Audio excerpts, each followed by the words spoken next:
When I put my dining room setup for sale on Craigslist, I never expected it would lead to a life-threatening encounter with a man hiding in my pantry, armed and ready to strike. I was selling a dining room set on Craigslist for $1,200 and included slightly negotiable in the title. It was a good-looking set, but I wasn't getting any offers, likely because I lived in a rural area. Eventually, I received a call from a man who sounded a bit off but wanted to check out the set. I gave him my address, and he said he'd be over within the hour. I dusted the furniture one more time to make it look as nice as possible. The doorbell rang within 10 minutes, surprising me because he must have lived nearby, which was unusual in my area. I opened the door and immediately felt uncomfortable about letting this man into my house. He wore a stained undershirt, baggy pants with tears, and had a gray mustache stained brown in the middle. His hair was a complete mess. Despite my discomfort, I invited him in. He immediately focused on the dining room set, walking around slowly, making weird sounds, and touching every inch of the furniture. To break the silence, I reminded him that the asking price was $1,200. He stopped, looked at me with an unnerving smile, and offered $500. I laughed at the insane offer, thinking he was joking, but his smile turned angry. I apologized and said $1,000 was the lowest I could go. He started acting even stranger, putting his hands to his head, making strange noises and pacing. He then looked at me with anger and hatred. Realizing this man wasn't right in the head, I needed him out of my house. I thanked him for coming, hinting it was time for him to leave, but he didn't move. His stare was full of malice. Fearing for my safety, I ran upstairs to my bedroom, grabbed my .45, and hid behind the wall, peeking into the dining room. The man was gone. I locked my bedroom door and called the police. While hiding, I heard sirens. I stayed put until the police arrived. I came out with my hands raised and showed them my ID. They asked me to wait outside while they searched the house. After about 5 minutes, the police emerged with the man in handcuffs. They told me he was hiding in my pantry closet with a loaded gun. It felt like a miracle that the police weren't shot. What still haunts me is the look of malice and hatred he gave me from the police car as it drove off. I can't shake the fear that he'll come back for me once he gets out of jail. I'm seriously considering moving to escape the constant paranoia.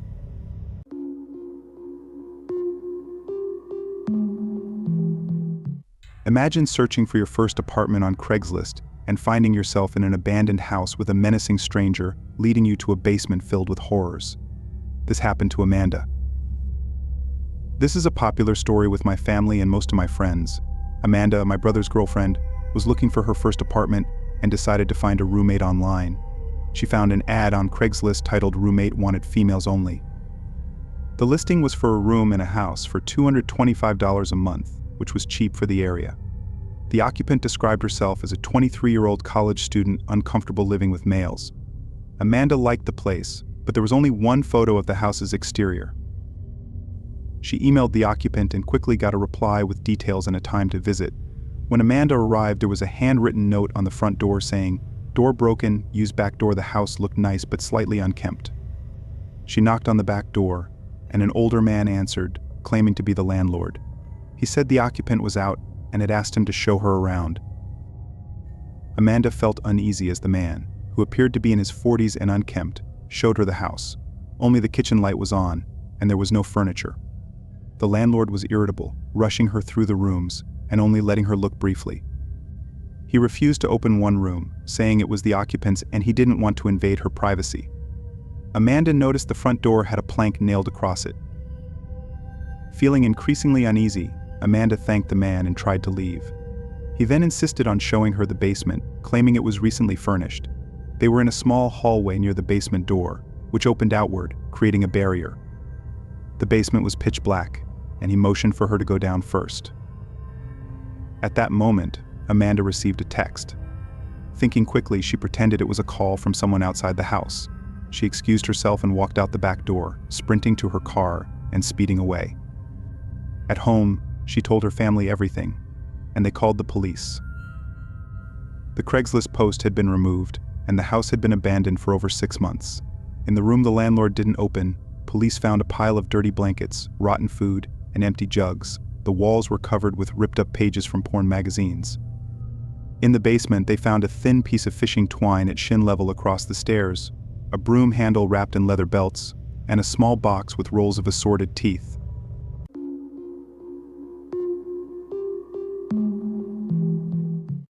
Selling a dining room set on Craigslist seemed harmless until I found myself face to face with a dangerous man who left me fearing for my life and questioning my safety at home. I was selling a dining room set on Craigslist for $1,200 and included slightly negotiable in the title. It was a good-looking set, but I wasn't getting any offers, likely because I lived in a rural area. Eventually, I received a call from a man who sounded a bit off but wanted to check out the set. I gave him my address, and he said he'd be over within the hour. I dusted the furniture one more time to make it look as nice as possible. The doorbell rang within 10 minutes, surprising me because he must have lived nearby, which was unusual in my area. I opened the door and immediately felt uncomfortable about letting this man into my house. He wore a stained undershirt, baggy pants with tears, and had a gray mustache stained brown in the middle. His hair was a complete mess. Despite my discomfort, I invited him in. He immediately focused on the dining room set, walking around slowly, making weird sounds, and touching every inch of the furniture. To break the silence, I reminded him that the asking price was $1,200. He stopped, looked at me with an unnerving smile, and offered $500. I laughed at the insane offer, thinking he was joking, but his smile turned angry. I apologized and said $1,000 was the lowest I could go. He started acting even stranger, putting his hands to his head, making strange noises and pacing. He then looked at me with anger and hatred. Realizing this man wasn't right in the head, I needed him out of my house. I thanked him for coming, hinting it was time for him to leave, but he didn't move. His stare was full of malice. Fearing for my safety, I ran upstairs to my bedroom, grabbed my .45, and hid behind the wall, peeking into the dining room. The man was gone. I locked my bedroom door and called the police. While hiding, I heard sirens. I stayed put until the police arrived. I came out with my hands raised and showed them my ID. They asked me to wait outside while they searched the house. After about 5 minutes, the police emerged with the man in handcuffs. They told me he was hiding in my pantry closet with a loaded gun. It felt like a miracle that the police weren't shot. What still haunts me is the look of malice and hatred he gave me from the police car as it drove off. I can't shake the fear that he'll come back for me once he gets out of jail. I'm seriously considering moving to escape the constant paranoia.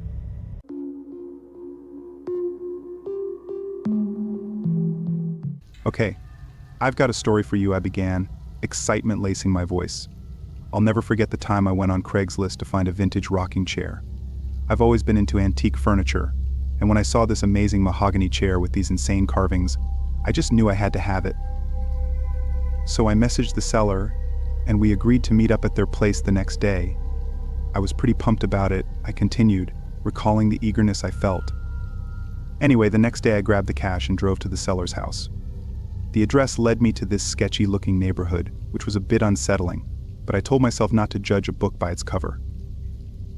When I arrived, the house was old and looked like it hadn't been taken care of in years. I started having second thoughts, but my desire for that rocking chair pushed me to go on, I explained, a sense of unease creeping in. So I walked up to the front door and knocked.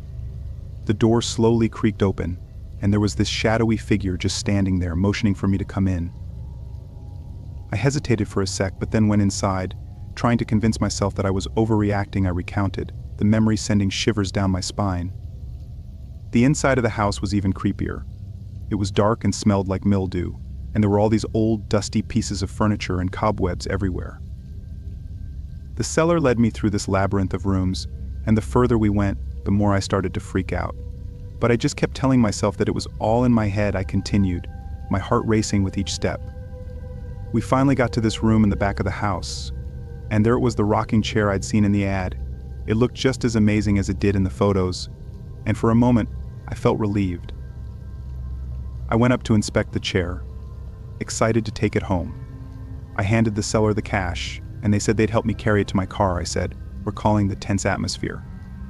As we were heading back to the house, I noticed that a door we passed earlier that had been locked was now slightly open. I could hear these faint, desperate cries coming from inside, and I felt chills running down my spine. I glanced at the seller, who seemed to be getting more and more nervous, and my heart started pounding like crazy, I confessed, the memory still vivid in my mind. I knew I had to get out of there, so I pretended that I got an emergency phone call and told the seller I had to leave right away, but to come back for the chair later. The seller hesitated, then finally agreed. I practically sprinted out of the house, my heart pounding so hard I could hardly breathe, I recalled, the panic still fresh. Once I was safe in my car, I sped off to the nearest police station. I told them everything that had happened, my hands shaking the whole time. The police acted quickly and launched an investigation. It turned out that the seller had kidnapped someone and was holding them captive in that room I revealed, the shock still evident in my voice. I couldn't believe how close I'd come to a truly terrifying situation. The police were able to save the person being held captive, and the seller was arrested. They had a long criminal record, including theft and assault. I can't even imagine what might have happened if I hadn't trusted my instincts and gotten out of there when I did, I admitted, a shiver running down my spine at the thought. My friends and family were shocked when they heard my story. They couldn't believe something like this could happen to someone they knew. I became a lot more cautious after that, always making sure to trust my gut and put safety first. As for the rocking chair, well, I never went back for it, I concluded, the memory still haunting me. The thought of going back to that house, even with the police involved, was too much for me to handle. Eventually, I found another antique chair from a reliable seller. But the memory of that night still lingers with me. Now, whenever I browse Craigslist or other online marketplaces, that eerie encounter is always at the back of my mind. I still can't help but shudder to think about the children's cries behind that door and the dark, musty house I admitted. The horror of the situation still raw. As for the rocking chair, it has become a symbol of that fateful night. Even now, sometimes in the dead of night, I can't help but wonder what other sinister secrets that house and its twisted occupant might have been hiding.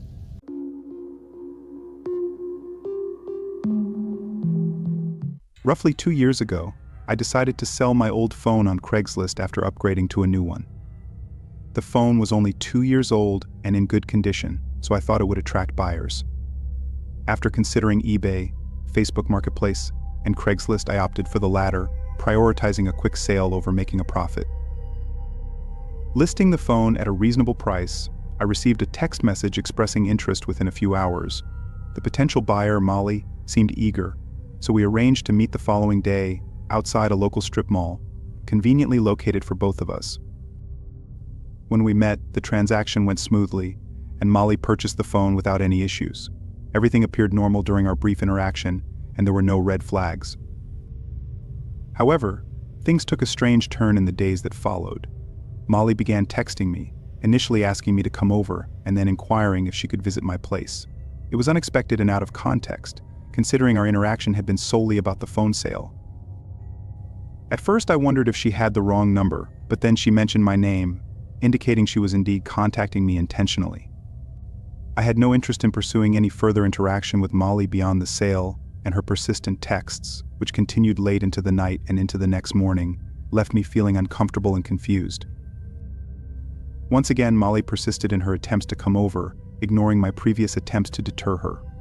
Feeling increasingly uncomfortable, I lied and told her I had a girlfriend, hoping she would take the hint and leave me alone. However, Molly disregarded my statement, insisting it didn't matter, and continued texting me as if we were close friends, asking about my activities.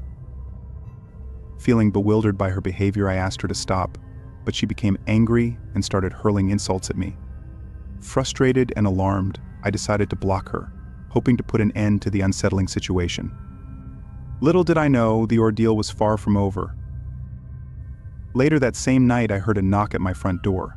Peering through the window, I was stunned to see Molly standing outside. How did she find out where I lived? It was alarming to think she might have followed me home. Reluctantly, I answered the door, intending to firmly tell her to leave. However, as soon as I opened the door, Molly launched into a tirade of curses and refused to leave. Growing increasingly aggressive, she attempted to enter my house. In a panic, I slammed the door shut and locked it, but she persisted, banging on windows and trying to force her way inside. Realizing I needed help, I called the police and waited inside. Molly continued her relentless assault on my home, banging on windows and attempting to open doors. Even when I tried to reason with her through a window, she remained undeterred. Thankfully, the police arrived and were able to intervene, putting an end to Molly's alarming behavior. Subsequently, I obtained a restraining order against her, as I couldn't comprehend why she fixated on me so intensely. I suspected drugs might be involved, but I couldn't say for sure. This experience served as a stark reminder to exercise caution when using platforms like Craigslist or Facebook Marketplace.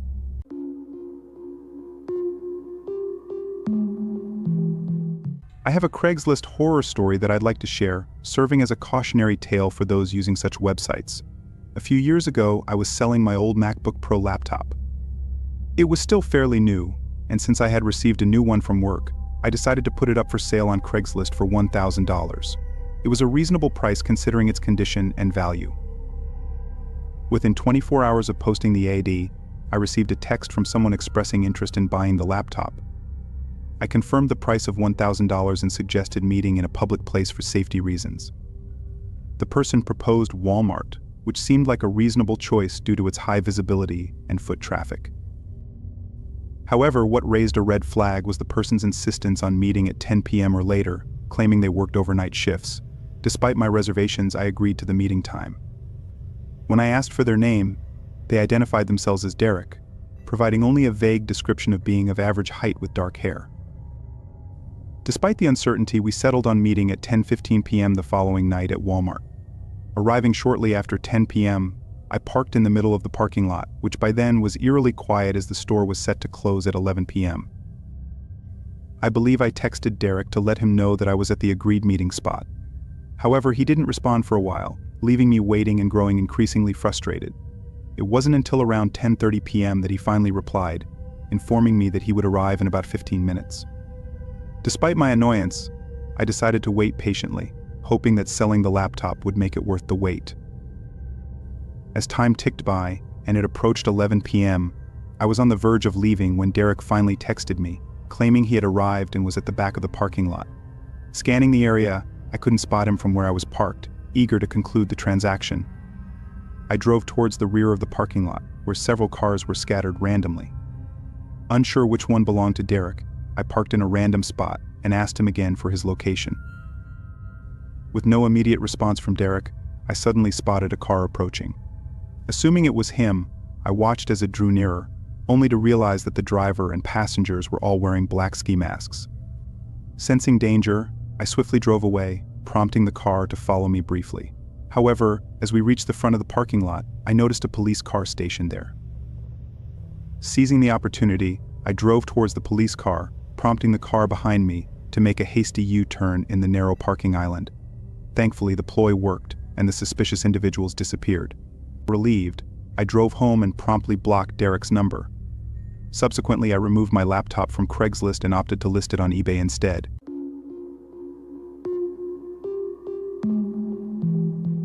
At 23, I was on the hunt for a studio apartment to rent.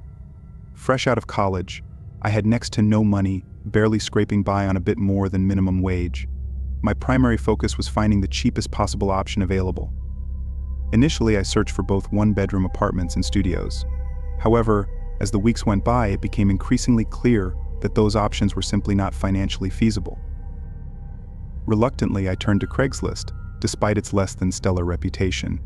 One of my friends had a positive experience and recommended it, so I decided to give it a shot. On the first day of browsing Craigslist, I didn't come across anything suitable, though the sheer volume of listings gave me a glimmer of hope. Unfortunately, none of them matched my location or price requirements. It was around the third or fourth day of searching that I stumbled upon a new listing that caught my attention. Located a few miles away, it was for a studio in a small apartment building. Despite the low-quality, pixelated pictures, I decided to investigate further, intrigued by the promising details. I reached out to the owner, who responded promptly, and we arranged a tour for later that evening at 7. In our brief exchange, nothing struck me as out of the ordinary about the owner. His messages were professional, and he appeared eager to show me the place. A couple of hours later, I got into my car and started driving over to the address he sent me.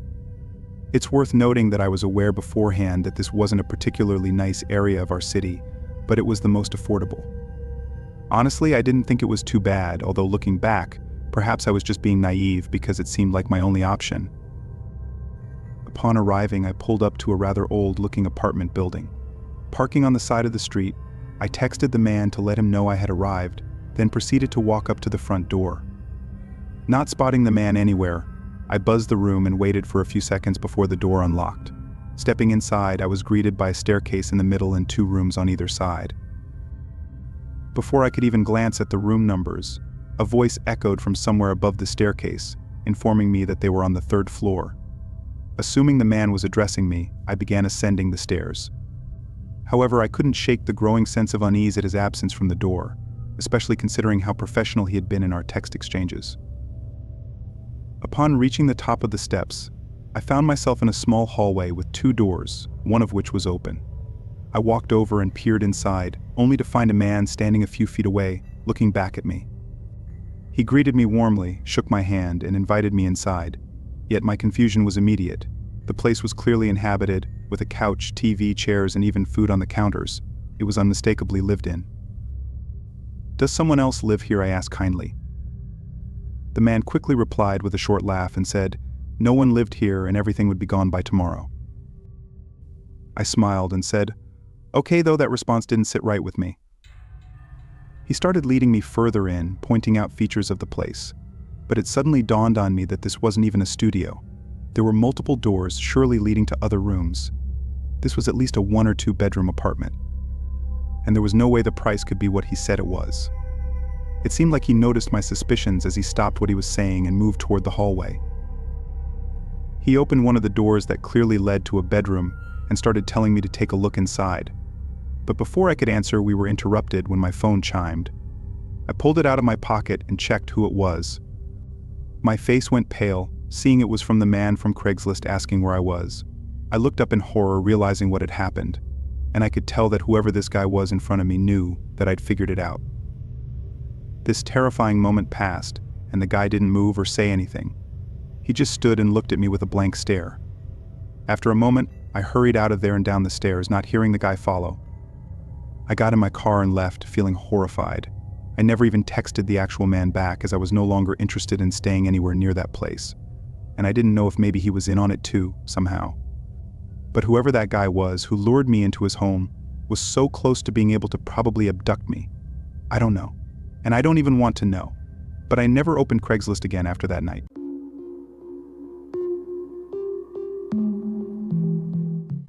For context, I reside in a tranquil neighborhood characterized by spacious properties, typically spanning 2 to 3 acres each.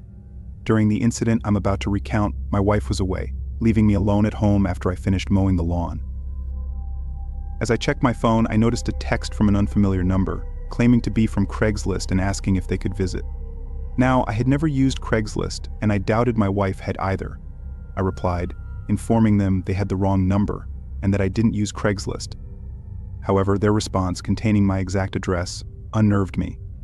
They followed up with, "This is your address," right? I was perplexed and chose not to respond, hoping it was some sort of prank.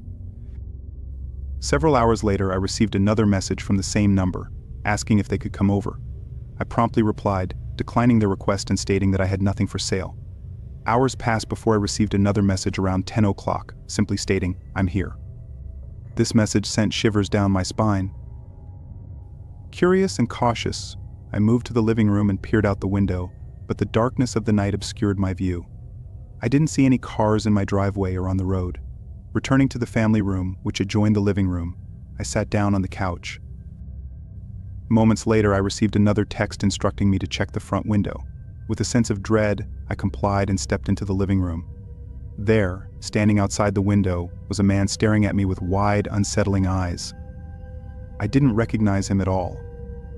In a panic, I dialed the police. The man remained motionless for a minute before suddenly darting away. By the time the police arrived, he had vanished. After blocking the number and ensuring my safety, I remained vigilant, checking the front window repeatedly, but he never returned.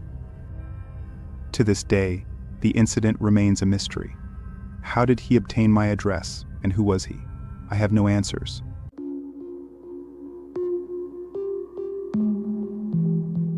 It was one of those nights where sleep eluded me, and I found myself aimlessly browsing Craigslist in search of a good deal on a pair of Air Jordan 1s. My sneaker obsession had escalated over the years, and the desire to own a pair of those. However, the steep price had always deterred me. That night, though, as I scrolled through numerous listings, I came across an offer that seemed too good to be true, a brand new pair for just $300, half the usual cost. The listing included several photos showcasing the shoes from different angles. They appeared to be in pristine condition, and my excitement was palpable. Yet, a nagging feeling in the back of my mind urged caution. I spent a while examining the listing, comparing the photos to images of authentic Air Jordan ones. Everything seemed to match up, but I couldn't find any obvious signs of a scam. Still, a small voice inside me whispered doubts. Despite my apprehension, I decided to message the seller. After a brief exchange, we agreed to meet the following day at a gas station not far from my place. At night, I lay in bed, my gut churning with nervousness. I told myself I was merely being paranoid. The next day, I withdrew the $300 and made my way to the gas station. The sky was overcast, casting a gloomy, oppressive atmosphere on the deserted streets. As I leaned against my car, scanning the area, searching for any signs of life, the gas station seemed abandoned, and the silence was deafening. I became more nervous with each passing minute, trying to convince myself that I was just overreacting. Time seemed to crawl by as I waited, my mind racing with countless scenarios of how the exchange could go wrong. Finally, a battered sedan entered the parking lot, and my heart leapt into my throat. The car parked several spots away, and I observed the driver, an untidy man with a greasy beard and unkempt hair. He gestured at me, and I hesitated for a moment before cautiously approaching him, feeling the weight of the cash in my pocket. As I walked over to the man, I scrutinized his appearance and the vehicle. He didn't resemble a sneaker enthusiast or a sneakerhead as we like to call it, and his car seemed out of place with its dark-tinted windows. I couldn't help but think that perhaps this was all a ruse, a carefully orchestrated plan to part me from my money. However, I pushed my concerns aside, desperately wanting to believe that the deal was legitimate. I greet the man, trying to appear casual despite the restlessness knowing me, I said, mustering up a friendly demeanor. He responded with a curt nod, his eyes darting around the parking lot. I handed him the money, and he counted it quickly, his fingers trembling slightly. He then informed me that he'd fetched the shoes from the trunk. He ambled to the back of his car, my anticipation mounting, my heart pounding in my chest. I watched as he fumbled with the keys, seemingly struggling to open the trunk, I recalled, feeling a sense of unease creeping over me. My thoughts raced, and a shiver traveled down my spine as I recalled the countless stories I'd heard about sketchy Craigslist deals gone awry. I considered walking away, but the prospect of owning those Air Jordan ones kept me rooted to the spot. The man finally opened the trunk, revealing a shoebox inside, and relief washed over me. I chided myself for being overly paranoid, but as he reached for the box, his movements became suspiciously hurried. He glanced around nervously before suddenly slamming the trunk shut and sprinting back to the driver's seat.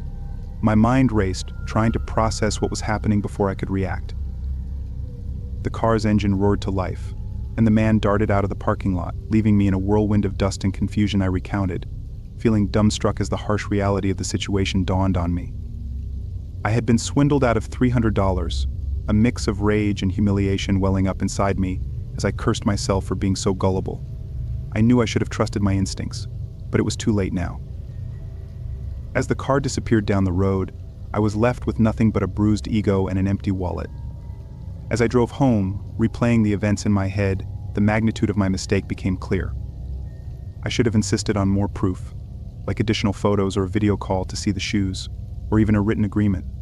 I should have chosen a busier location, like a bustling shopping center or a well-lit parking lot with security cameras. I had ignored so many red flags, blinded by my desire to own those Air Jordan ones.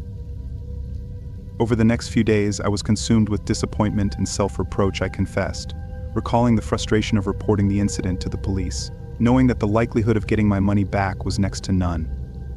I also flagged the seller on Craigslist, determined to prevent anyone else from suffering the same fate. Yet, in spite of my actions, the embarrassment of being duped and scammed continued to haunt me. I shared my story with friends and family, hoping that they'd learn from my experience and be more cautious in their own dealings, I admitted, reflecting on the varied reactions I received. Some offered sympathy, while others couldn't help but chuckle at my misfortune. But I saw it as a new chapter in my life, using the experience as a lesson. Months later, I finally saved up enough money to purchase a pair of Air Jordan ones from a reputable seller, I concluded, feeling a bittersweet sense of triumph as I held the shoes in my hands. The memory of my ill-fated Craigslist encounter still stung, but I knew that I'd emerge from the experience wiser and more cautious. I promised myself that I'd never let my guard down again. using my hard-learned lesson to help others avoid falling prey to the same trap.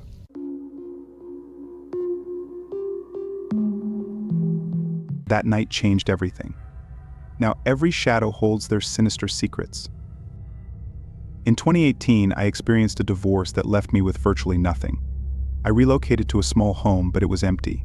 I lacked furniture, appliances, everything, really. The task of furnishing my place seemed daunting, particularly from a financial standpoint. So I saw this as an opportunity to find discounted items on Craigslist. My main focus was on big-ticket items like a couch and a TV. Finding deals didn't prove difficult. I reached out to a few sellers and made some purchases. During this process, I came across a listing for a TV stand posted for $40. It looked like a typical wooden TV stand. The seller, Matt, however, had specific conditions for pickup. He insisted it had to be after 9 on weekdays due to his work schedule, ruling out weekends entirely. While this arrangement still suited me, I found his strictness somewhat peculiar. I assumed this specificity was why the item hadn't been sold yet. I agreed to pick up the TV stand on a Wednesday at 9:30 p.m. On the appointed day, I confirmed with Matt and received his address. The town he lived in was unfamiliar to me, only mentioned in passing conversations. Soon I understood why. Most of the homes were dilapidated, with aging infrastructure. Even the streetlights were mostly non-functional. Pulling up to Matt's house didn't ease my unease. It matched the rundown appearance of the surrounding homes, illuminated only by a dim hallway light. I counted out $40 and tucked the bills into my pocket before stepping out of my car and onto his porch. As I waited for him to answer the doorbell, I glanced around his yard. It was cluttered with various items, garden statues, eclectic decorations scattered about. The porch itself was adorned with knickknacks and oddities. Then he opened the door. Matt was a tall and skinnier-looking man, probably in his 40s. I observed. He wore a tired expression, as if he hadn't slept in days. As he welcomed me inside, I could smell booze on his breath. If I'd known beforehand that this was who I'd be buying from, I never even would have come here, I thought, but it was too late for that now. As we walked down the hall, stuff was scattered all around the house. It wasn't like a hoarder's home you'd see on TV, but more like an abandoned house that had been trashed by random teenagers. When we reached the living room in the back of the house, he pointed at the TV stand. The room was barely lit, making it hard to see the condition it was in. "Any chance you could turn on the light for me?" I asked politely. Matt didn't respond, but walked over to the wall and flicked on a small lamp in the corner. It was around this time that I got a really weird feeling that something was wrong. And before I even got to look at the TV stand, I heard someone else behind me.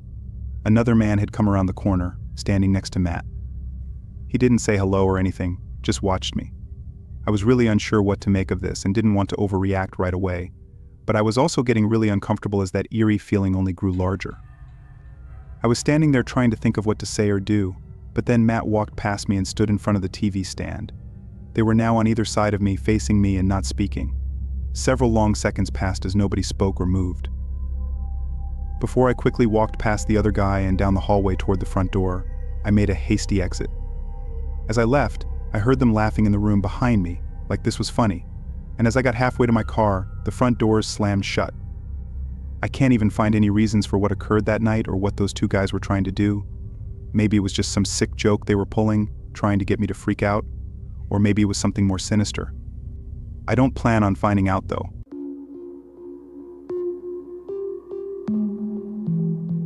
I was about 12 years old, looking for some craft storage since I got a lot for Christmas. The ones at the stores were really pricey. So my 27-year-old sister and I looked for someone on Craigslist. We found someone offering a huge tote for only $10. That would mean getting a $90 discount. So we checked it out. The person lived relatively close to us. We gave the guy our email. He emailed us within an hour and asked where we should meet. I suggested we should meet at Dollar Tree since it was a short walk away. To my surprise, he asked to meet at my home. I lived in an apartment, so that would be inconvenient. So I said that we lived farther away. He said he could drive, but we declined. Eventually, we said it was okay to meet at Dollar Tree. But he could only meet up at 9 p.m. I said that's okay, even though it would be dark by then. He said to meet up today. My sister worked the night shift tonight, so she said I could walk there and back and to just bring my wagon so I could put the tote in it. She gave me $10 and I started walking at 8:30. I arrived just on time and I saw an old knocked-up 2006 Kia. I assumed it was him. So I yelled, "Hey," got the tote he got out of his car and said he left it at home. He asked if I wanted to take a drive with him to his house. I said I can't because it wasn't okay with my family. He said he would drive me home, and I firmly said no. He said if I came with him that I could get the tote for free. I got a very uneasy feeling. He said, "Hey, your address is 234 Letter Road, right?" My heart dropped into my stomach. I got freaked out and ran all the way home. I got home and ran upstairs like a demon was chasing me. I got to my room and locked all the doors and windows. I also covered them with black clothing and such. That night I was shaking like crazy. And then I heard a hefty man coming up the stairs. Almost no one on my floor was up that late. And no hefty men lived there. I heard a voice and I almost fainted. "Hey, you still want that tote? It's done in my car. Come help me get it." I almost puked and fainted. I looked through the peephole to see the man's back facing my door. I watched him turn around. When I covered the peephole with a black shirt I had laying around from before, the doorknob started to wiggle. I went under the sink cabinet and was silent as a worm. He started to try to kick the door down, and eventually he did. I felt like I was ready to die. I grabbed an old broom that was sitting in the cabinet. The kicking down of the door woke up my neighbors who came running in with a baseball bat. My neighbor whacked the guy in the face with the bat, and the guy fell to the floor. I got out with the broom and gave the man a wimpy whack before he stood up and tried to grab me. I physically jumped down the stairs and ran down the street to my sister's work like I was going to die. And I thought I was. I ran to the nurse's station and started to have a breakdown. I was crying and almost throwing up, and the nurses looked at me like I was just raped or something. I told them that a man was following me and was going to kill me. They got my sister and called the police. It turned out he was a serial rapist. Me and my sister moved, and she went away to college.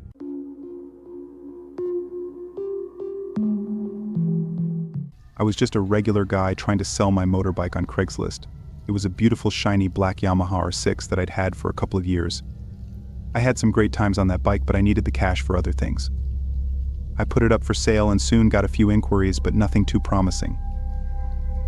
Then, one day, a guy named Jim sent me a message. Jim was eager to buy the bike and asked if we could meet up the very next day. I agreed, and we set a location and time. I couldn't help but feel excited about the prospect of finally selling the bike and moving on. Little did I know, this excitement would soon turn into a horrifying experience. The day arrived and I waited for Jim in a public parking lot. It was an overcast day, with the sun struggling to break through the heavy clouds. The atmosphere was tense, but I tried not to let it bother me. After all, it was just a simple transaction, right? Finally, Jim showed up. He was a tall, lanky guy with unkempt hair and a scruffy beard. He looked like he hadn't slept in days, but maybe that was just his style. I couldn't help but feel a little on edge, but I tried to brush it off as just nerves. He checked out the bike, and everything seemed to be going well. After a thorough inspection, Jim asked if he could take the bike for a test ride. I hesitated for a moment, feeling the weight of the decision in my gut. I didn't want to be too trusting, but I also didn't want to ruin the sale by being paranoid. So I agreed to the test ride, but only if Jim handed over his driver's license as collateral. He agreed without hesitation and handed me the license. It looked real enough, and his picture matched the face in front of me. With that, Jim got on the bike and took off, leaving me standing there with his license in hand. I waited and waited, each minute feeling heavier than the last. The sun started to dip behind the clouds, casting long shadows across the parking lot. I paced back and forth, trying to remain calm. But the longer I waited, the more my anxiety grew. My stomach churned, and a cold sweat broke out across my forehead. As the wait stretched on, I realized that something was wrong. It shouldn't have taken this long for a test ride. With a sinking feeling, I looked at the driver's license again, and that's when I noticed it. The small details that just didn't add up. The font was slightly off. The texture of the card felt weird, and the holographic image didn't shimmer like it should. The license was fake. My heart raced and my palms were clammy. I said aloud to myself, I had just let a complete stranger ride off with my precious motorbike, and I had nothing but a useless piece of plastic to show for it. I felt like a complete idiot and knew that I had to act fast if I wanted any chance of getting my bike back. Thankfully, I had installed a GPS tracker on the bike just a few months earlier. It was a small hidden device that I'd almost forgotten about. In a frenzy, I pulled out my phone to access the tracking app. To my relief, the tracker was still functioning, and I could see the bike's location in real time. It was miles away from where we had met, in a sketchy part of town that I would try to avoid. My heart sank even further, but I knew what I had to do. I immediately called the police and explained the situation. They asked for the details of the bike, the buyer, and the location of the tracker. I provided everything, hoping that they would be able to help me. The officer on the phone told me to stay put and wait for their arrival, but I could barely contain my restlessness. As I waited, the minutes felt like hours. Every second that ticked by, I imagined the worst happening to my bike, stripped for parts, damaged beyond repair, or simply disappearing forever. I couldn't stand it any longer. And despite the officer's instructions, I decided to drive towards the location of the tracker. As I drove to the sketchy part of town, my hands gripped the steering wheel so tightly that my knuckles turned white. I navigated the unfamiliar streets, trying to follow the signal from the tracker. My heart pounded in my chest, and every cell in my body screamed at me to turn back. But I couldn't. I had to find my bike. Finally, I arrived at an old, run-down warehouse. The tracker showed that my bike was inside a parked car a few streets away. I walked to the warehouse, my heart pounding in my ears. The area was eerily quiet, and the only sound was the gravel crunching under my feet. The building looked abandoned, with broken windows and graffiti-covered walls. I hesitated for a moment, wondering if I should wait for the police. But the thought of my bike being destroyed or stolen was too much. I had to see it with my own eyes. I took a deep breath, steeled my nerves, and slowly pushed the rusty door open. The warehouse was dark and musty, with only a few slivers of light filtering in through the broken windows. My eyes adjusted to the darkness, and I scanned the room, my heart racing. And there, in the far corner, I saw my beloved motorbike, partially hidden behind some old crates. I rushed over to it, and as I got closer, I could see that it was still in one piece. It seemed untouched, almost as if the thief had just abandoned it there. Relief washed over me like a tidal wave. I quickly checked the bike for any signs of damage, and finding none, decided to wheel it out of the warehouse and back to my car. As I made my way out of the warehouse, I heard sirens approaching in the distance.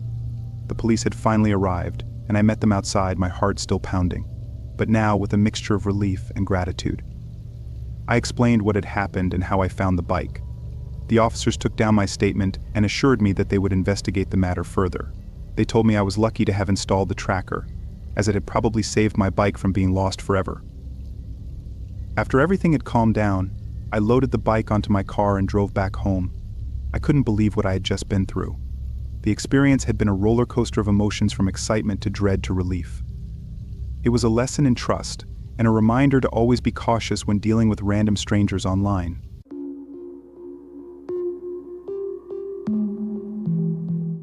This happened about 3 months ago. My roommate and I decided on getting a used couch, so I thought Craigslist would be a great place for used furniture. I scrolled through about 3 pages before finding a black leather couch. It was in really good condition and had a really good price, around $200. I told myself this was too good to be true. And man, I should have listened to myself. We arranged a price, and the guy told me to meet him at his place over email. My roommate was out working overtime, so I had to go alone. The address was a little ways out of town. The house was surrounded by trees. You had to go through the drive-thru to be able to see it. I got out of my car and knocked on the door. This house was different. It was small and wooden and looked pretty eerie. When I knocked the 3rd time, I heard creaks on the wood floor coming from inside. Anyone could tell it was footsteps, but it sounded like they were tiptoeing. Then I heard a faint, muffled voice through the door. "Hey, are you the couch guy?" But they sounded pretty rushed. So I responded, yes, I am." He said back, "Okay, come around back. The couch is there." I felt a little weirded out by it, but I brushed it off. When I came around back, I saw something that I won't forget. I saw 4 tall men dressed in black robes with their hands together, and in front of them was a pit with a hatchet chain on it. Then I heard the same voice say, "Where's your friend? I booked it out of there," and frantically shoved the key in my car and started it.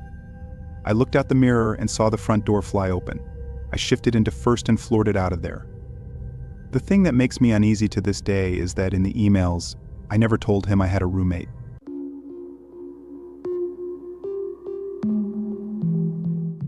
I have this crazy story about the time I sold my old gaming console on Craigslist. I began excitement tingling in my voice. I had upgraded to a newer version and figured I could make some cash by selling the old one. I put up an ad with photos and all the details, and within a few hours, I got a message from someone who was interested. The buyer seemed normal enough, so we agreed to meet up at a coffee shop the next day. I continued, recalling the events vividly. I thought it would be a quick and easy exchange, but man was I wrong. The next day I got to the coffee shop a bit early and gravitated to the window. I had my gaming console all packed up and ready to go, and I kept checking my phone to make sure I hadn't missed any messages from the buyer. I explained, feeling a sense of anticipation building. Right on time, this guy walked in and I could tell he was the one I had been messaging. He had this intense stare and seemed eager to get the console. I recounted, the memory sending a shiver down my spine. As he sat down, I noticed he seemed really jumpy, like he was on edge. He didn't make any small talk, just asked to see the console right away. I obliged, unpacking it and showing him everything that was included. But I noticed he kept glancing around nervously, as if he was expecting someone to jump out at him. I said, my unease growing with each passing moment. It was a bit unnerving, but I figured he was just an anxious person. After he seemed satisfied with the console, he pulled out a thick wad of cash and started counting it out on the table. He didn't even try to hide it, just plopped it down for everyone to see. I recalled, feeling uncomfortable at the memory. I could tell other people in the coffee shop were staring at us. I quickly grabbed the money and counted it, stuffing it in my pocket. Then he started asking me a bunch of weird questions, like if I had any other gaming systems or valuable electronics at home. I continued, my voice growing tense. I tried to brush off the questions without giving away too much information, but it was clear he was trying to pry into my personal life. The more questions he asked, the more uneasy I felt. There was something off about this guy, but I didn't know what to do. I admitted, feeling a knot form in my stomach. When we finally finished the transaction, I packed up the console and handed it over to him. As he got up to leave, he gave me this chilling grin and said he hoped to do business with me again soon. I forced a smile and nodded, just wanting to put the whole thing behind me. I confessed, the memory still sending shivers down my spine. But as I watched him walk away, I couldn't help but feel like I just made a huge mistake. Over the next few days, I kept replaying the encounter in my head, wondering if I'd given away too much information about myself. I continued, my voice trembling slightly. I became paranoid, constantly checking my locks and peering out my windows, half expecting to see the creepy buyer lurking outside. Then one night, I got a message from an unknown number. It was a picture of my house taken from across the street, with the message, "Nice place you got there." I recounted, the fear evident in my voice. My heart dropped, and I felt sick to my stomach. This guy had somehow found out where I lived and was now stalking me. I didn't know what to do, so I called the police and reported the incident. I said, relief flooding through me as I recalled their swift response. The police opened an investigation and suggested I stay with a friend or family member for a few days. They also advised me to keep an eye on my online presence and be cautious about the information I shared. I took their advice and stayed with a friend for a while, terrified of what might happen next. I admitted, feeling a sense of vulnerability wash over me. The police eventually got in touch with me and told me that they had identified the guy from the coffee shop. It turned out he had a history of stalking and harassment, and he had targeted several other people who had sold items to him through Craigslist. They were able to apprehend him and press charges, which gave me some relief. I said, gratitude coloring my voice, but it didn't completely erase the fear that had taken root in my mind. During the investigation, the police discovered that he had been living in a rundown apartment filled with stolen goods and surveillance equipment. I revealed, the horror of the situation sinking in. He had been monitoring his victims for months, learning their routines and gathering information about their lives.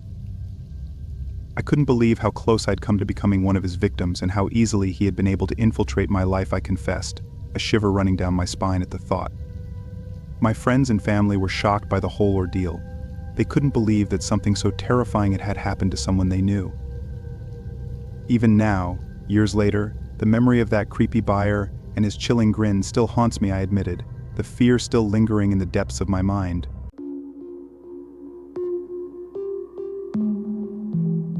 Last year I attempted to sell my 2007 Mercury Mariner, which was in pretty good shape despite having a lot of miles and being rather old. Nonetheless, it ran very well and was a reliable car. Opting to list it on Craigslist due to previous positive experiences buying cars there, I took several pictures of the vehicle and posted the ad. On the second day, I received a text message response from a man named Owl, expressing interest in purchasing the car. He appeared confident about it from the start, and since I had set a reasonable price, I provided him with my address for a viewing. Living in an apartment building, I didn't perceive any risk in sharing my address, as the complex had multiple buildings, making it unlikely for Owl to determine which apartment was mine. We arranged for him to visit the following day after his work at 9 p.m. Preparing the car for the viewing, I cleaned it out in anticipation of the potential sale. When the appointed time arrived, I left my apartment and headed to the parking lot, where Owl soon parked nearby. He emerged from his vehicle, a burly man adorned with numerous tattoos, standing about 6 feet tall and weighing around 250 pounds. After introductions, I showcased the Mariner to him, and he inspected it thoroughly. Following a brief period, Owl expressed interest in taking it for a test drive. Accompanying him, we drove around the block and nearby streets. He conveyed satisfaction with the vehicle, leading me to believe a sale was imminent. Upon returning to the apartment complex and parking the car in its original spot, Owl unexpectedly announced that he needed more time to consider the purchase. Disappointed by the sudden turn of events, I reluctantly bid him farewell. As we parted ways, Owl surprised me by asking if he could use my bathroom quickly. This seemed sketchy, I thought to myself. Why did he think it would be okay with me for him to use my bathroom? I voiced my concern, saying no to his request, and started walking away. The situation felt suspicious, and I was afraid it might be some sort of setup. I definitely didn't want this guy coming into my apartment. He lingered around by my car, and although my apartment building had both a side door and a front door, I decided to head towards the front. I left him standing there and made my way inside. There was a slight fear that he might follow me, but when I glanced back upon reaching the front doors, he was nowhere in sight. This reassured me, and I entered the building. Once inside, I turned right and entered the elevator, taking it up to the third floor where my apartment was located. Stepping off, I started walking to the left, but then I spotted him entering the hallway from the door, at the end, leading to a stairwell. What on earth was he doing here? Initially moving towards my door, I saw him heading in my direction. I quickly changed course, turning and walking the other way. Suddenly, I heard him start running towards me, prompting me to sprint to the end of the hallway. As I reached it, I darted into the stairs on the opposite side and descended. With Owl in pursuit, I made my way into the underground parking garage beneath the building. Racing across it to the far end, I managed to gain some distance. Despite this, I could still hear him chasing after me. Reaching the stairs on the other side, I ran up to ground level and exited through the side door. Once outside, I hurried to my car, got inside, and drove away. Calling the police as I left, I informed them about the situation. After circling the nearby streets for a few minutes, I returned. Owl's car was still there, but he was nowhere to be seen. The police arrived shortly after, and I didn't re-enter the building until they did. To my surprise, they discovered Owl attempting to break into another apartment. It became apparent that he had never been interested in buying my car. He was likely planning to rob me or worse.